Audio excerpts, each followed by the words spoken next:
물리치료과를 들어가서 저는 좀 많이 놀았습니다. 저는 문과였다가 이과로 간 거기 때문에 너무 어려웠어요. 특히 물리학, 수학 이쪽이 너무 어려웠습니다.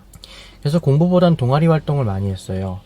매뉴얼 동아리라는 치료 동아리도 있어서 그쪽도 잘 다녔지만 축구 동아리도 있고요. 발명 동아리도 있습니다. 그 다음에 뭐 여러 가지 동아리들을 활동을 했어요. 그 중에서 2개 발명 동아리랑 매뉴얼 동아리는 회장까지 했어요. 즉 공부보다는 그쪽에 더 관심이 많았던 거죠.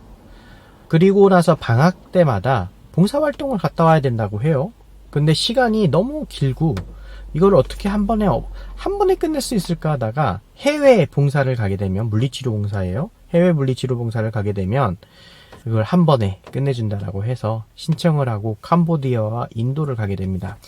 이때 저를 바꾼 계기가 생겼어요. 뭐였냐면 인도에서 이제 저희가 이제 어떻게 알고 오시는지 몰라요. 하지만 마을에 이제 이렇게 테이블이랑 준비를 해놓고 있으면 한 분 한 분 오십니다. 그때 이제 짧은 영어지만 대화를 하는데 굉장히 20대 초반인 부부가 오셨어요.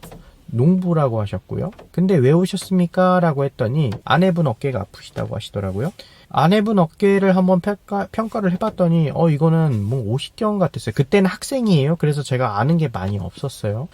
오십견이려니 하고 이제 치료를 하는데 나이가 젊잖아요. 그럼 오십견은 아닌데 이거 어깨가 다쳤나? 라는 생각을 하는데 어디서 얼마나 오셨어요? 그랬더니 3시간 동안 왔대요.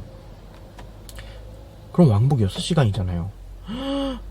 그걸 어떻게 왔지? 어떻게 알고 왔지? 했는데 근데 문제는 제가 공부를 많이 안 했다 보니까 아는 게 너무 적었어요. 그리고 어깨 이런 환자를 치료해 본 경험이 없죠. 그래서 좀 주물렀어요. 주물르고 부끄럽지만 맨소레담을 발라드렸습니다. 맨소레담이 나쁘다는 게 아니에요. 할 수 있는 게 없으니까 그냥 맨소레담을 바른 거예요.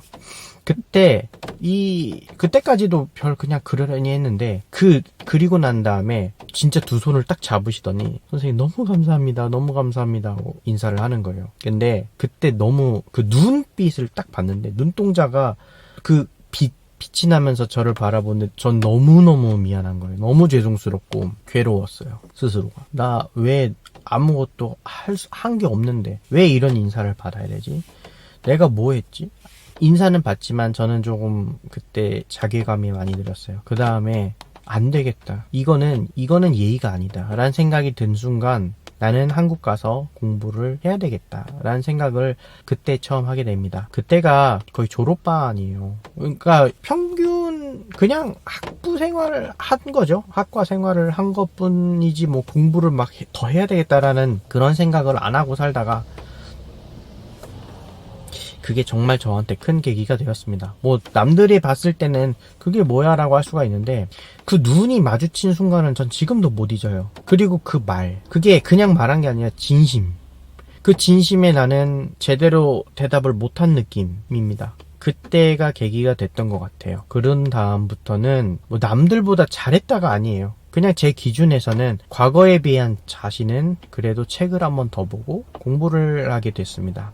그때 했던 공부가 전 좀 놀이로 생각을 해서 했어요. 어떻게 했냐면 티메라고 하는 해부학 책이 하나가 있어요. 전 다 아실 수도 있지만 티메라고 하는 해부학 책이 있습니다. 그 책을 들고 역 앞에 나가요. 역 앞에 나가서 사람들을 한 명 한 명 분석하기 놀이를 했습니다. 그땐 전 놀이라고 생각했어요. 공부라고 하면은 또 안 할까봐. 그리고 전 책 보면 자요. 눈앞에서 무조건 움직여야지 그나마 좀 정신 차리고 보기 때문에 역 앞에 나가서 한 분 한 분 보고 저 사람은 아플까? 안 아플까? 아프다면은 왜 아플까? 허리가 아플까? 목이 아플까? 그런 걸 생각을 해가면서 저기가 늘어나 있으면 뭐가 늘어났겠고 뭐가 높겠고 그냥 그런 식으로 계속 보면서 책을 찾아봤던 것 같아요. 그래서 그림책 공부하는 느낌이 가장 컸던 것 같습니다. 왜냐면 제가 이름을 그런 거 못 외워요. 지금도 환자분의 이름이랑 얼굴 이거 너무 외우는 게 저는 아직도 어렵습니다. 근데 그 사람의 그 히스토리를 보면 기억이 나요. 그 참 저도 잘 모르겠습니다.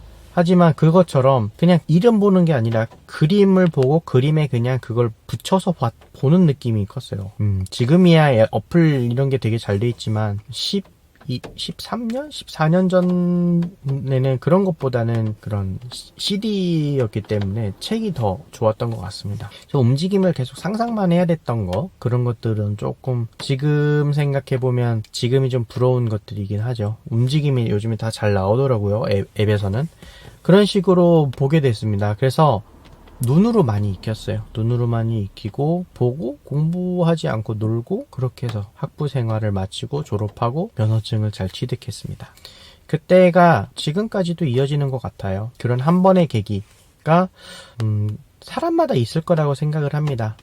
그래서 이건 치료의 영역을 떠나서 본인이 뭔가를 열심히 해야 되겠다면 반드시 그런 계기가 굉장히 소중하다라고 저는 생각을 해요.